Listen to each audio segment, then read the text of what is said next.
See, So guess you what? keep We're live talking. now. You keep talking. We are You keep live talking. now, folks. Joining us on TikTok, joining us on Right. YouTube.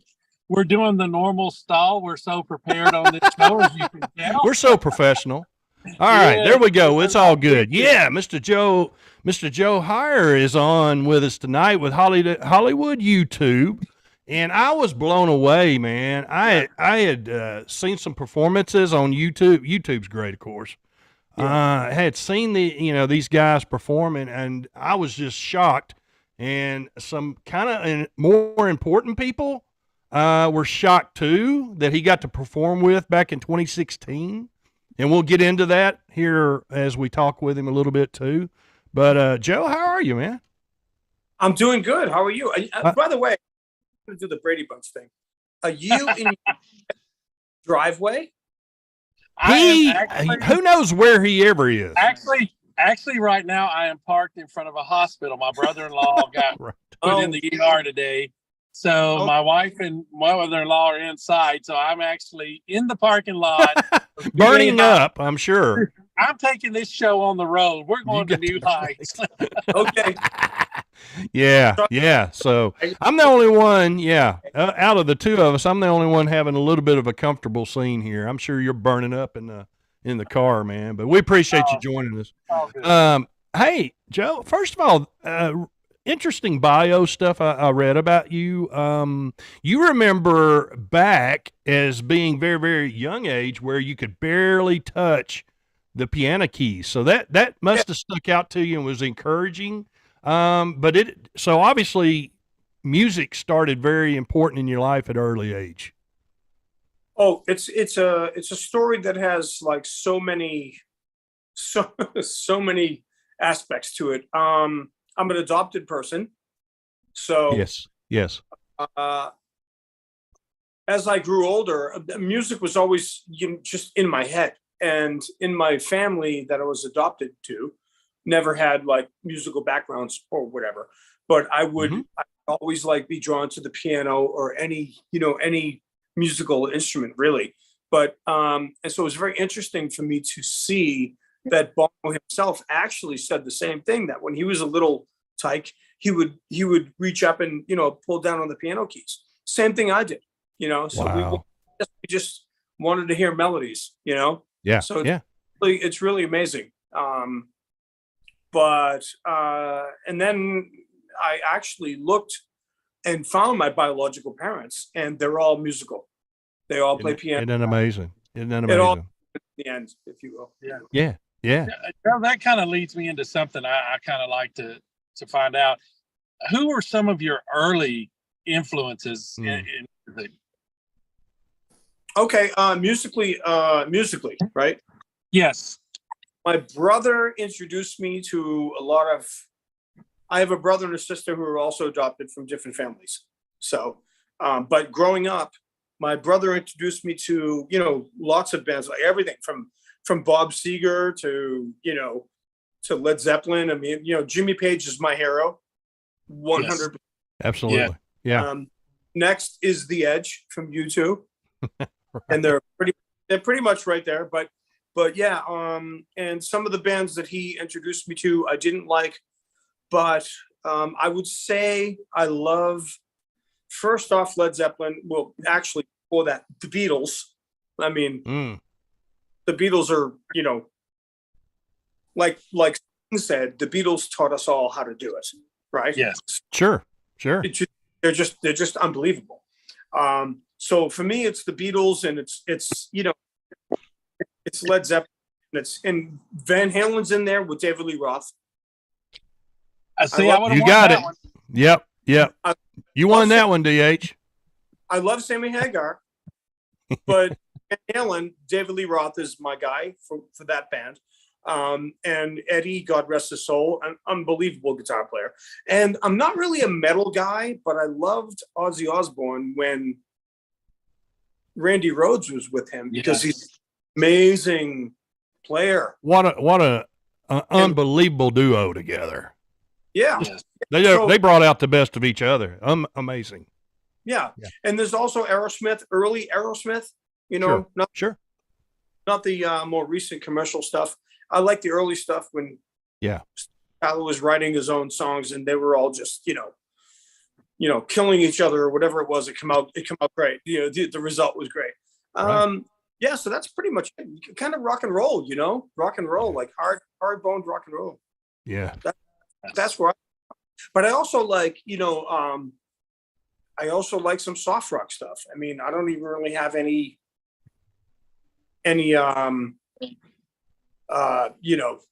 examples. I really don't, except for, stuff that I write, because I have a lot of original music myself. And, I feel like what I write originally is pretty much from the 60s and 70s, really. And that's I love that music from those 2 decades, really. 80s is great, little, funny. Sure. Right. There's a lot of great songs from the 80s. 90s, I'm just gone, aside of U2, because U2 put out some great stuff in the 90s. Yes, they did. Yes, they did. 90s music and, the whole grunge movement, I was just not in that. I was not, Yeah. But whatever. Yeah. So that's it. Yeah. Since you brought YouTube back up, let's talk this for a second. Why do you think, because a lot of them don't, obviously, all these groups that have been around with each other forever, how do these guys just keep on keeping on with the same lineup? How have they done that? Do you have any guesses? You mean U2? Yes. Well, I think that they've all actually answered that question in different interviews, saying that, we're best friends and everything, but at the same time, the band's always breaking up. I don't know. I mean, it's kind of like they're kind of like the Stones and the Beatles, whereas it's just these guys and they do it. And who's going to do what, let's say, that guy or this guy or whatever could do to replace it? They grew up together. Yeah. They're best. This is who says they're best friends, right? And that's still together. Yeah. I think it comes from. I think it's like in a tribute band, you get what you pay for. I guess you could say getting different guys to do the job. But these guys grew up together. I mean, Larry Mullen put an ad, as you probably know, up on the school board thing, whatever, and then they end up rehearsing in his kitchen, and they were young kids, and they fell in love with music and each other at the same time. And that's the history of that band. But it's I think that's what it is. It's a friendship that's built from the ground up. Yeah. That's to answer your question, not to go too far. Yeah. I think so. Yeah, that's what it is. Gotcha. And I think one of the things that I really enjoy, and Joe, I'm just going to say this, I really appreciate what you guys do, because to guys our age, y'all are keeping the 80s music alive and introducing it to new generations. So, Absolutely. We really appreciate what you do. And plus, you give old guys like us, watching you perform and stuff, it's like that 30 or 45 minutes that we're watching videos or whatever, kind of gives us that memories. We're back in the 80s for a few minutes, and you kind of forget about life and just are able to relax. The headaches. Sure. So thank you for that. Oh, man. And what a gift. I want to point you out. So what are you for? Are you 42, 43? Oh, I wish. Thank you. I'm 55. We appreciate that compliment. Yeah. You just became our favorite guest. Okay. No, we're actually, what is it, DH? Because you bug me to death about it. I'm 23 days older than him. Yes, he's older. And we grew up on the same street. Talking about friendship, we've known each other every, waking moment of life, basically, of each other. Yeah, we've been best friends since we could walk and talk. So lived on the same street, all that stuff. So that's kind of the same answer to the question, really. Yeah. Really, right? Yeah. I mean, think grew up together, and this is what you do. Yeah. You connected, and this is a bond. I think that's great. Don't make me cry, you guys. Well, I was going to say, you kind of hit on it because, it's like you can see that in the band that, they have fun when they're doing something. And that's all we're all about. We're not one of those, out to do the gotcha question or what of that. We just want to have fun and enjoy it. Reminisce and have a good time. Meet great people like yourself. Yes. So, thank you. One of the things I'd like to ask, I always like to kind of ask this, what are some of your favorite venues that you played in? Oh, well, that's the reason that's a tough one is because there's so many. I mean, it's just, there's a place that we play every month on the first Friday of every month called Spigots. And it's an Italian restaurant jazz lounge, which now does tributes as well. And it's one of my favorite places to play because the intimacy, it's just amazing. And to play it every month, we switch it up and we, play some rarities and all that. Like so many, we play over like 130 U2 songs. That's in our, and if some people don't even know that U2 have that many songs, but they do. Right. But that's one of them. And there's another one called Saint Rock that closed down because of the pandemic, but someone else bought it. So that was cool. We just played that. We sold it out last Saturday night. But it's always nice. We do a lot of like, it's an impossible question to answer really, because we play so many different venues and a lot of corporate events we play, you never know where we're going to be. Like we're on the, the upper, whatever it is, the, what do you call it? The veranda or whatever, up on the NAM, right? We find ourselves up there and, looking down at all the people and,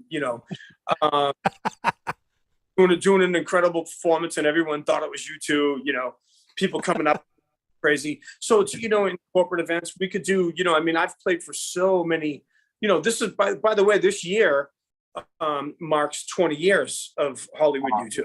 Oh, congratulations. Yeah. Congratulations. Yeah. Fantastic. Thank you. So first gig we ever played was right down here on I'm in Hollywood, okay? So right down here or up there, it was called Club Lingerie, which sounds like a strip club, but it wasn't. Okay. Doesn't it? But it wasn't. It was the first show I ever played as the U2 band. Yeah. From there on, it just took off. And so we played so many different things. We played for I don't know if you know the actress Amy Adams. Yes. We her 40th birthday in her house. Yes. We're in there. What they had a scaled down version of Hollywood U2, which was just me and Hollywood Edge, Stevie Adams. Okay. Best friend, right? Lives across the street. We go up there. I don't want to say Borat, but Borat. Okay. Robert Downey Jr. was there. Okay. Yeah. So many celebrities were there. Sure. And they just went crazy for singing along with everything. I was playing her piano. It was really lovely. So, to make a really long answer, we've gone everywhere. I've been to Costa Rica. I've been to Panama. I've been to, Dominican Republic. One of my favorite clients is a guy named Jorge, who's one of the owners of Goya, which is a big, food company. Yeah. Yes. There multiple times, and it's just we've been all around the world. Wow. And it's really amazing because these are places and people that I wouldn't have met or seen or been to or whatever. Sure. Hadn't I done this, so it's sure. It's really been a lovely ride, really. Yeah. That's awesome. Now, Joe, hey, this DH. is the question of the night. Wait on that just a second, DH. Okay, yeah, go ahead. Yeah, hey, since he mentioned the actress, let me give you an idea if you're not sure who that is. Her sister-in-law was on our show. Do you have any guess?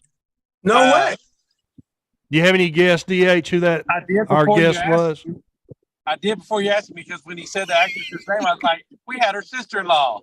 And now I went blank. Thanks. Katie Darrell. Katie Darrell of Access TV. Yeah, of Access, yes. We had a ball with Katie. She was awesome. Marvelous.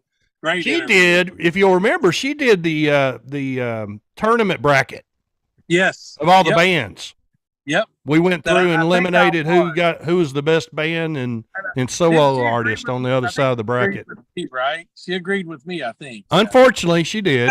You won the bracket. But and yeah. That's going to lead us into Joe. Now, this is the most important. So go ahead with it now. That leads you into it. Okay. Right. This is the most important question, because this is what we have our post-show wrap-up meeting every Friday morning at Waffle House. That's our post-conference area. Yeah. Has to pay now. So, okay. And DC always says I'll try to influence people. So I'm not trying to influence anybody on anywhere. All I'm going to say to this before he asks the question is just two simple letters I need you to remember. MJ does not stand for Michael Jordan. All right. Okay. All right. And see, I can appreciate Joe's opinion, because Joe will look for the whole spectrum of work. He'll as a musician, as an artist, as a songwriter, he will look at that whole spectrum before he makes his judgment and or remember his choice. MJ. Yeah. So Prince or Michael Jackson? Well, God, that's a tough one. I want to get back to talking about Katie Darrell, because she's a great friend. Yes. Oh, really? Okay. But I'm gonna stick on this question you have. Okay, so Michael Jackson, to me, pretty much one of the best talents that's ever reached this planet. Mm-hmm. Seriously. I mean, you look at him, you look at the movie This Is It, and he's got all these guys dancing around him, and they're all great and they're really amazing. But then you look at him, he's somehow way better than everybody else. Yes. Even just absolutely. It's absolutely. So as an entertainer, I will go with Michael Jackson. Okay. Yes. All the drama put aside, because that is as an artist. Prince, as a writer and a producer of his own music and all these things, I mean, I would go with him, because I'm such a huge fan of both of them. But yeah. I lean further towards Prince, because I mean, it's just ridiculous. But they both are. It's a hard question to answer. I think that's why you put them both in there. Yeah, because exactly. What I'm hearing here is it's a tie. So on a tie, you get to buy. No, wrong. That's why I was celebrating. It's Dutch treat. It's buy, Dutch treat on Friday. Yeah. All right. So now let's get back to Katie Darrell. Yes. She actually called me up to do the World's Greatest Tribute Band show. Yes. In 2015, 2012. I forget what year it is. I'm not dates. Most guys aren't. You guys know that. Don't tell you what. Right. They know it actually. No. Yeah. When were you married? What day were you married? Do you know? No. Anyway. All right. I do know. I do know, because I got married one day before my wife's birthday. So I have to remember that. That's pretty easy to remember then. Yeah. Yes. Got a little ticket there. Yeah. But Katie Darrell's a lovely person, great friend of ours. And and she gave us the platform to perform on Access TV show. Yep. Which Mark Cuban's whole Access TV thing. I think he still owns it. I don't know. I think he sold half of it or whatever. Who cares? But this is about Katie. Katie's lovely. Okay. Yes. No. Right. And she's married to Eddie, who is Amy Adams' brother. Right. So she kind of did so much for us in that way of giving us that platform to perform on her show, and also then to go up to Amy's house and perform for them, because they asked us to do it, because they knew we were through her. So yeah, she's the conduit for all this Hollywood stuff that we had, that we're. Well, the next time you run into her or speak to her or whatever, please tell her we give her our best. Because she was awesome, and we appreciated her being on with us for sure. Watching this, might see it, and if she is, Katie, we love you. She knows. Yeah, Katie Darrell, thank you. Definitely. You are fantastic. Yeah, she's amazing. She's a great talent. Yes. You can yes. get a better, whatever you want. Yep. And here's my thing. What a super nice person. I mean, and just like you, Joe, we appreciate it. You guys take the time out of your schedule to come on our show. I mean, yeah. You guys are amazing. So we couldn't do this without you. So we really appreciate all that. No, we're two. Yeah. Hey, we're two high school teachers and that have fun reliving the 80s and meeting new people. That's all we're trying to do. So we appreciate what you do, man. That's for sure. Well, I appreciate you saying me taking the time to do this, because you see these guitars back here. I mean, it takes a long time to tune all those things. Right. If I was in my studio, I have 3 or 4 of them. Yeah, he's got 3 or 4 behind him in his place. So I do have a guy who tunes my guitars, but I thought it was a funny joke. Anyway. Right. That's when you know you've made it, when you got a guy. Got a guitar tech. Yeah. Yeah. The guitar tech. I can't be bothered to tune it myself. Right. Right. Get this thing ready for me. Yeah. Yeah. Hey, let's go into the actual experience. Now, I think I have this right. Okay, I'm going to put you on just a second, okay? Yeah. Go ahead. Go ahead. You're transitioning. You're getting on the road. I got you. Road rage happening? What's going on there? How you doing? Yeah. Yeah, road my rage. wife and mother-in-law are in there visiting my brother-in-law. I'm just waiting for them out here. Yes. No worries. I appreciate that. Thanks. Oh, my gosh. The security guard's already busted you. The security guard. Here we are, guys, live on the air, and our boy DH has gotten in trouble with the security guard in the parking lot. You can't make this show up. You can't do it.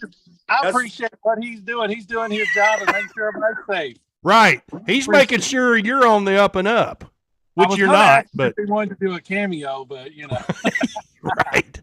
He wanted to be on. So there you go. Yeah, he could be a guest. Yeah. Hey. It's like Joe said, we got enough squares. We can make it work. Kind of like the Brady Bunch. Double dip. What our tax dollars are paying him to be there to make sure you're safe. There you go. Yes. Hey, and he's doing a great job. He's on the job. That's it. So Joe, what we were talking about was I think it was in the California show there, I guess in the LA area where YouTube was performing in 2016. Is this right? And he spotted you, and I think your wife. I had read where your wife had kind of mentioned to you, "Hey, why don't you dress up as Bono and go, for the concert?" And he spotted you. Is that is that close to part of being right? Pretty much all exactly true. Okay. So here it is. Okay, I'll give you the lowdown really quickly in a short paragraph if I can. Okay. Go anywhere dressed like him because I think it's silly and I just don't feel comfortable. Sure. But on stage, of course, that's the gig, so you do it. But on that day when we were going to go to the show, my wife said to me that we're going to be right up front, so maybe you want to take the glasses and the jacket in case he sees you. He might get a kick out of it. That's really all it was. Yeah. And on the day, I was like, I was fighting with it, but I took it, the jacket and the glasses with me. Yeah. And we cut right to when we're up on right there. I mean, we were right there.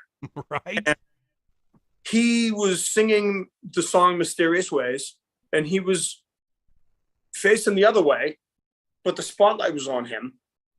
And then he totally turned around, did a 180, turned around, and the spotlight was on me and him, the back of him and me, and he saw me, and he was like, and he went like this, he went like that, right, almost like a wizard, right? Wow. And went away to what they call the round, which is the thing that they go out and play the acoustic set. Yeah. All that. So he finished the song, and then he started talking about, what is I don't mind. What he said was, I didn't hear it on the night because I couldn't hear anything at all. Sure. It was just, I couldn't hear anything. And I'm half deaf anyway from doing this for 20 years. Right. Really. But he said, I don't mind getting lost in the self, but I saw myself. How do us singers warm up? He said, me, right? So he was like, I don't mind getting lost in the self. So, but I saw Bono in the crowd, which means I'm losing it. This is what he said. Afterwards, I've, listened to the video and actually heard what he said. Yeah. Not on the night, I did not. I had 3 tears in my rotator cuff. Okay. I was in a bad place. I was on painkillers, and I feel like I was just lucky to be there, like in general, for a lot of reasons, especially those. My health was not great. But he ended up coming back and saying, now where's Bono? I know I saw Bono in the crowd, which means I'm losing it. And he goes, so he comes over and he's like, now where's Bono? My stomach went, whoop. I was like, right? Because I knew he was looking at me. I knew he was looking at me. He comes over and he puts his arm out and to pull me up on stage. And my wife and the security guard was like, what are you doing? Because I'm trying to kind of climb over the arcade, whatever the hell they had there, you know? Yeah. And I'm like, no, he wants me up there. No. And so they, my wife and the security guard backed off and Bono pulled me up on stage. And the rest is history as far as like what you see on the video. Right. And I can't tell you how grateful I am for that experience, because it's just like, I mean, first of all, who doesn't love Bono? I mean, he's got to be like the cleanest rock and roller ever. Yeah. You have so many stories, sorry for the word, about so many people who are doing this, that, and the other thing. I mean, you can't really find anything bad about U2 or their members. That's exactly right. Anything crappy that they've ever done. I mean, you can't. That's right. They're kind of pristine, but also the music is just they really are my biggest influence. To get back to the other question, the songs are great. Even though he says in an interview, he said, my songs, I am not my songs. He's like, I write them and that's it. But maybe he's not the nicest guy in the world, but I kind of think he is. He was very nice to me. Right. So it's, I think he's a saint. I love the guy.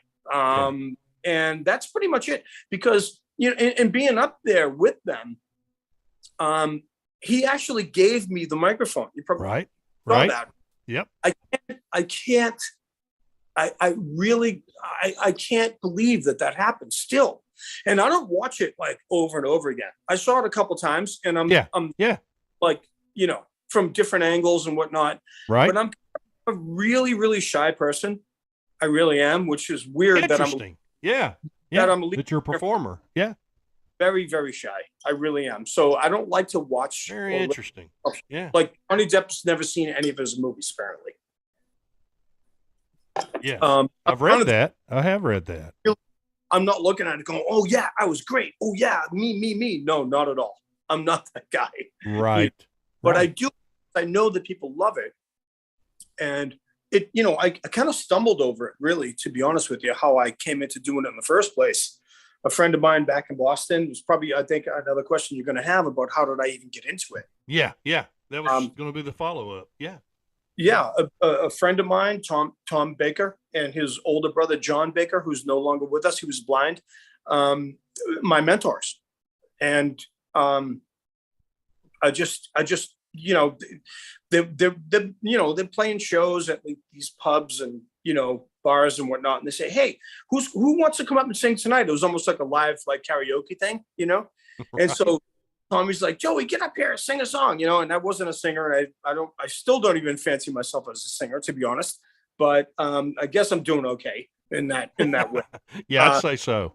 But something that I wanted to do, like Jimmy Page is my hero. So I was cool with just being the guitar player and have a lead singer who could do kind of like, I guess, the heavy lifting. I don't know what you'd call it, but being a lead singer is not a, it's not a, it's a lot. I'll say that it's a lot. I believe that. Oh yeah, absolutely. I believe that. So much. Yeah. But my friend Tom Baker said, "Yeah, come on up. Who's got talent in here tonight? Come on up."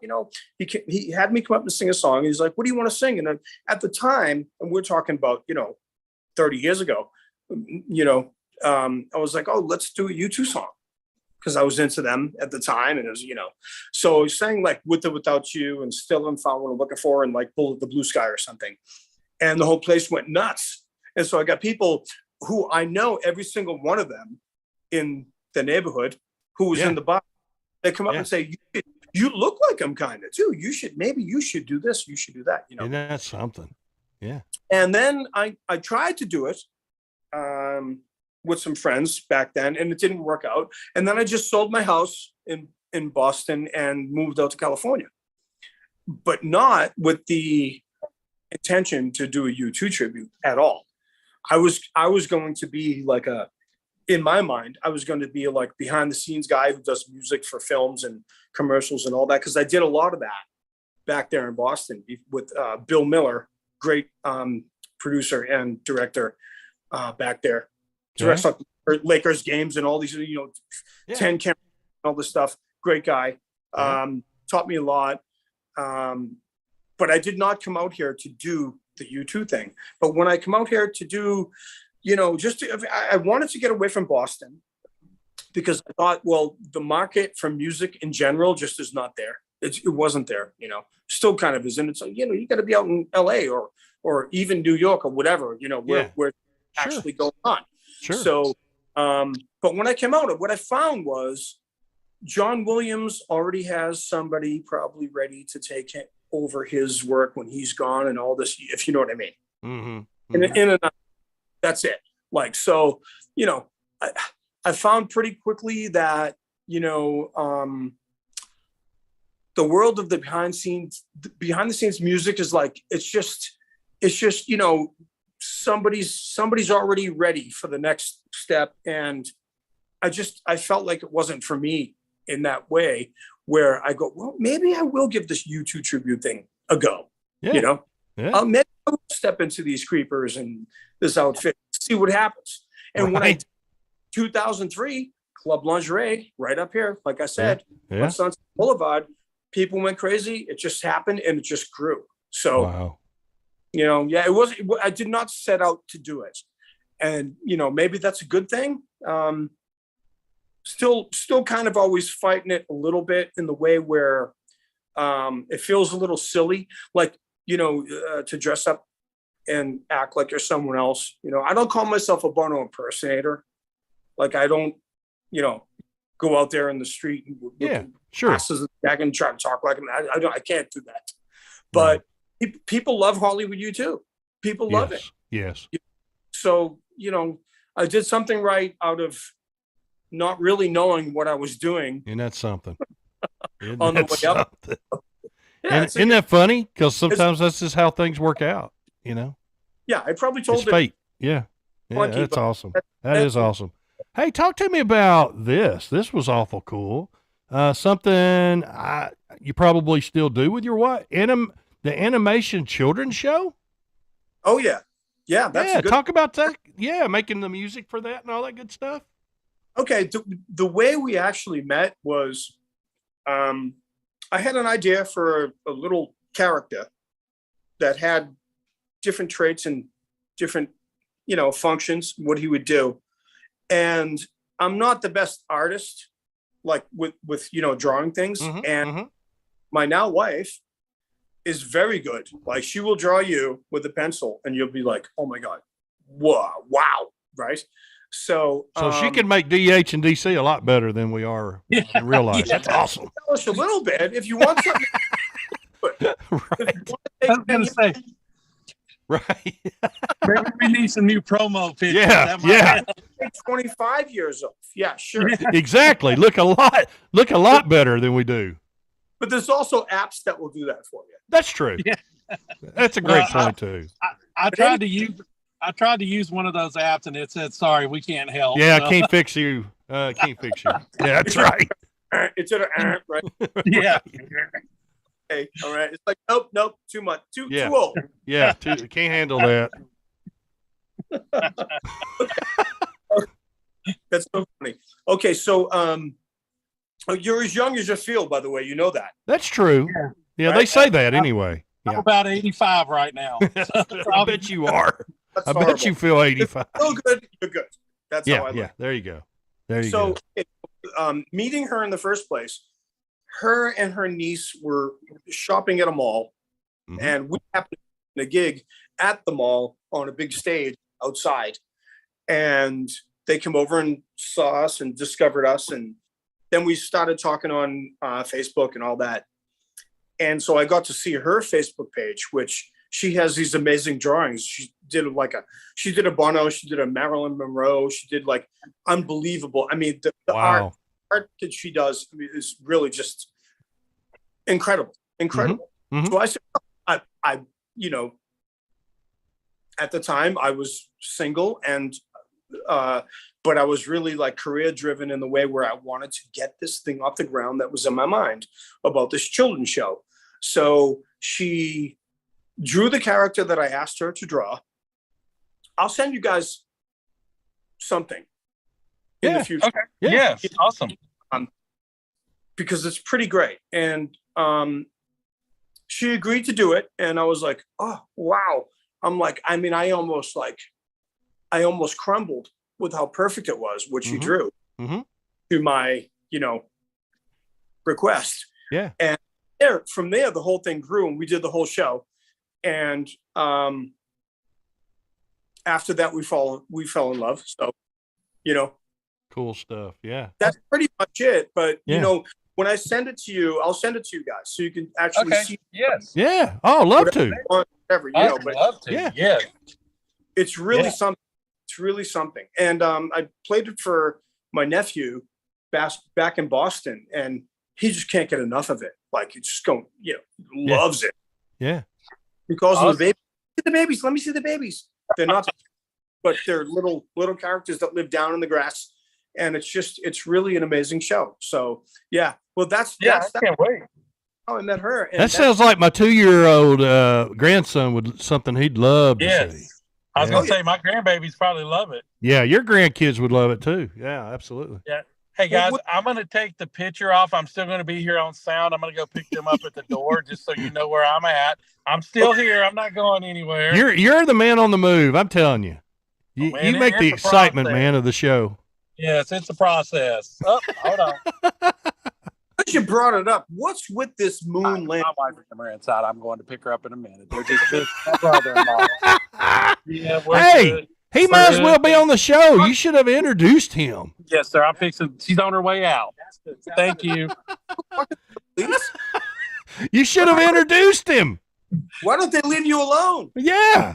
You look like a troublemaker. That's what it is. You look like a troublemaker. I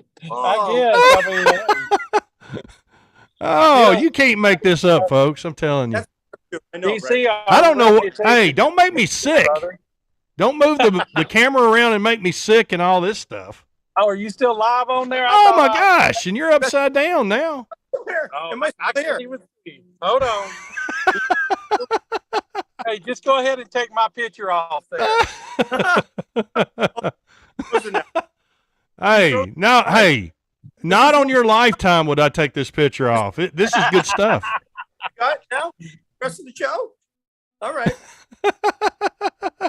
It's all good. I'll be back in just a second. I'm driving up to the door. Yeah, you go ahead. You keep listening to us. You're fine. I'm listening. I'll be here for the ending. And yeah. You got to end the show like you always do. Yes, sir. All right. So you pick up the boss in front there where she don't get mad. That's right. You know it. I know her. Absolutely. Oh man, Joe. While he's in transition there for a second, let me ask this as well. What would be? Because I'm curious on this one. Who would be somebody? And I know you've met lots and lots of people through all doing this stuff. Who's somebody that you really would like to do some music with? Like if you had, no brainer about U2 and Bono and all that awesome stuff. But who would be somebody else that would that's kind of on your radar? Well, the first person that comes to mind is Paul McCartney. Oh, wow. Yeah. I mean, imagine writing a song with Paul McCartney. I mean, right. Yeah. That would be the pinnacle. Yeah, sure. Just first one that came to mind. Yeah. There you go. That's fantastic. Yeah. And if I could, second, I guess, I mean, if I could write a song with Jimmy Page or The Edge. Sure. I'd be in. There you go. If they call, I might have to. That makes complete sense in the scheme of things. Absolutely. Yeah. Hey. Yeah. Go ahead. No, I think I grew up in the right time for classic rock and just music in general, because that's right. For me, really, there's nothing. There's not going to be another Stones, Beatles, Aerosmith, U2. There's just not. There really is. Absolutely not. Absolutely not. And I know that. Not with that kind of ability, that talent. No question about it. I mean, 23 years old. Yeah. Right? Yeah. Come on. Hey, while we're on that as well, I'm interested in your opinion of this. Not that people aren't as talented anymore, but do you think, because the computer's kind of got me to thinking about this question, do you think some people are a lot more talented now that necessarily aren't due to stuff they can do to the music? Can you ask that again?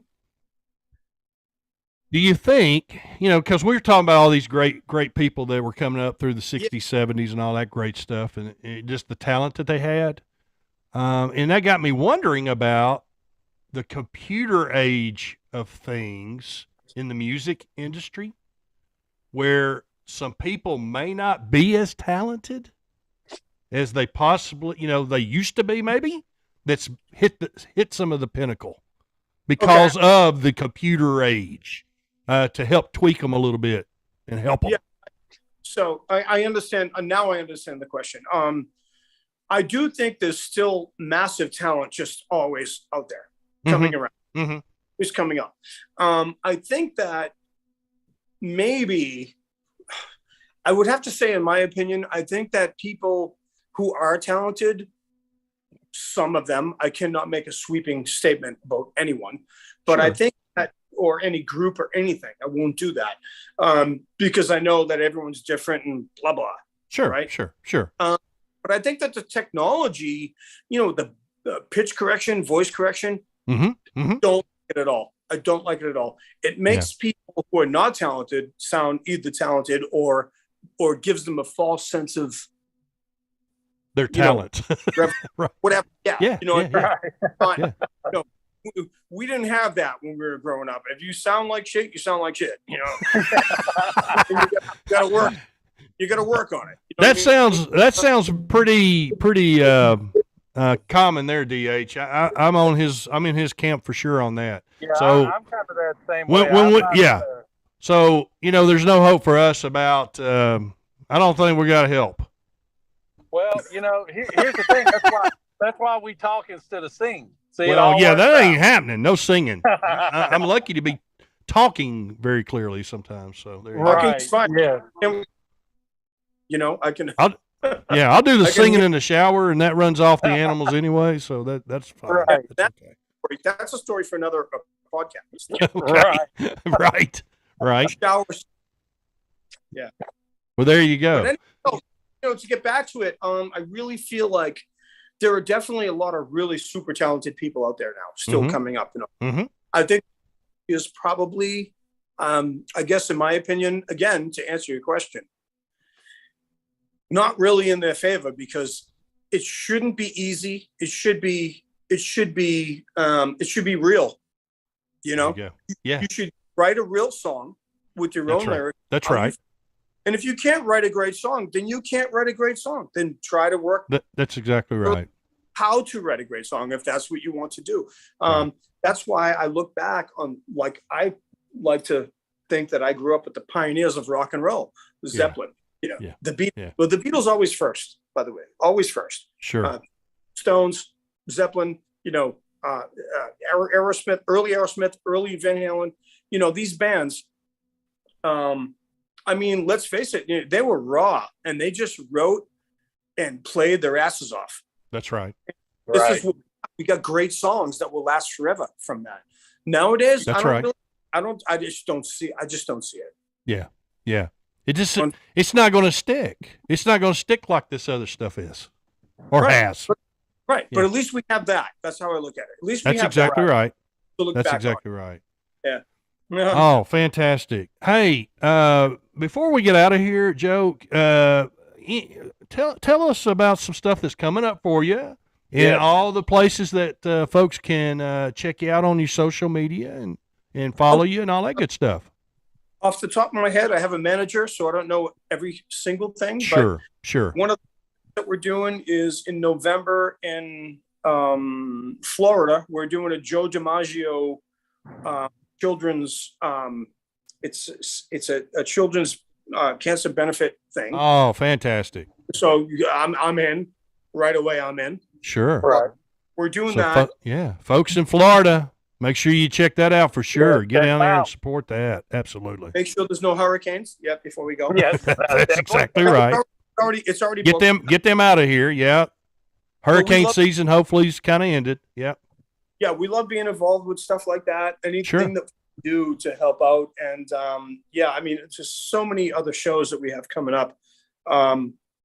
Since the pandemic, it's been a little less, I will say, but it's finally picking up again. Good. So that's great to hear. One thing that sticks out to me, to answer your question about one of the cooler things that we're doing, I guess. But I mean, I feel like everything's cool that we do. Sure. The YouTube songs, the people in the crowd, it's almost like I don't even have to sing half the time. There's just screaming the lyrics all over them the whole time. Isn't that something? Isn't that amazing? That's really amazing. Crazy. A testament to to what they've done. To their work. Yeah, to their work. Sure. Yeah. DH, I know this, man. We got to figure out something. I know you and I have so many contacts, laugh out. But we got to get these guys to play Nashville. Oh, that would be amazing. Would that not be just phenomenal? That would be. A show we'd have to be at. Oh, you darn right we would. And they'd recognize us. We'd be the two bald-headed, old guys in the front row cheering on. I was going to say, they'd have to move us to the back so the spotlight didn't blind everybody off our head. Right, blinding people and stuff. I set us all up. In saying that, I have a whole country album that I wrote for, again, the director in Boston, Bill Miller, was doing a movie called The Cowboy Spirit. And so I wrote a whole, I think it's 14 songs. Wow. Country songs for the record, for the movie. Yeah. And I'll send you a couple things. Oh, fantastic. But awesome. That. And okay. And we also we're going to be in October. We're going to be doing some Vegas shows because U2 is doing the Sphere show. Yes. You know about that? Yes, read about that. We're at the Hard Rock Cafe, October 6th, October 12th, and October 19th.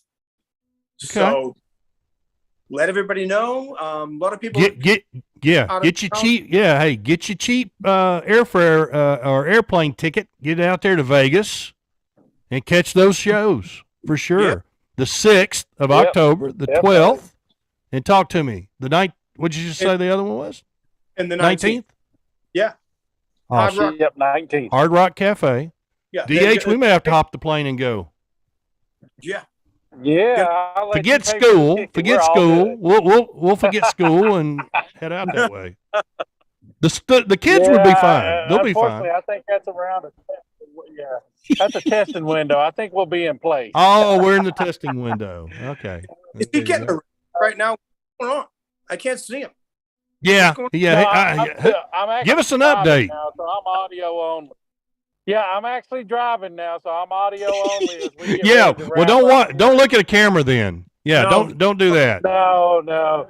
I'm going to go ahead and do my part of the closing so we can kind of wrap up here. Sure. While I'm driving, so I'm still with you though. But Joe, all right. First off, I appreciate you joining us tonight, and appreciate everything, and best of luck to you, and Godspeed to you and the band and everything. Yeah. And folks, you've been listening to D&D Dynamite 80s, the 80s podcast out of Nashville, Tennessee. You can find us on Anchor, Spotify, Radio Republic, Breaker Radio, Google Podcasts. Of course, we're in the Twitter sphere, on the TikTok. We're on YouTube, and of course, the webpage, D&D Dynamite 80s. So look us up, like us, share, give us a shout out. And as I always end off before I throw it over to DC to see what he can mess up in the final seconds, remember, it doesn't cost anything extra to be kind, so always be kind to each other. DC? Let me run the sponsors real quick, and we'll get Joe and all of us out of here. That's a great exit. Yes, sir. Ivan, well, great to meet you. It's great meeting you, Joe. Thank you for joining us tonight. Thanks so much.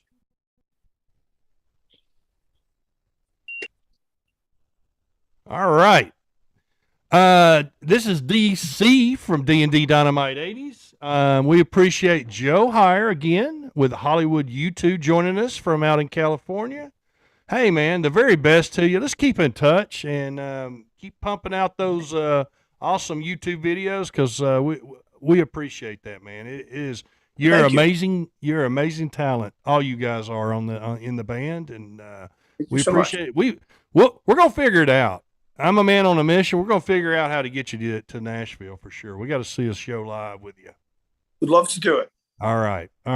So from DC, Joe, and DH, wherever he is out there in life, be safe, brother. We appreciate you being on tonight. I know that's been tough. Still there? You hear him? Oh yeah, I'm still. Oh, here. He hears us. Yeah. Oh yeah, he's hearing us. So there you go. So anyway, I hold on to the end. By the way, next week we got Victim of Vengeance. This is a East Coast band that is a Judas Priest tribute band. So we're going to do a little heavy metal next week with Victim of Vengeance. Yeah. So we appreciate those guys taking time to be with us next week. So Joe, once again, appreciate you very much. The very best to your family and all that good stuff. And Thank you. Absolutely, yeah. Send some stuff our way on our email there. We will be looking forward to that. Absolutely. We'll do. I got a lot of different content to send you. Thank you so much for having me. All right. Appreciate you. Appreciate you. Until next week, DC saying, as he always does,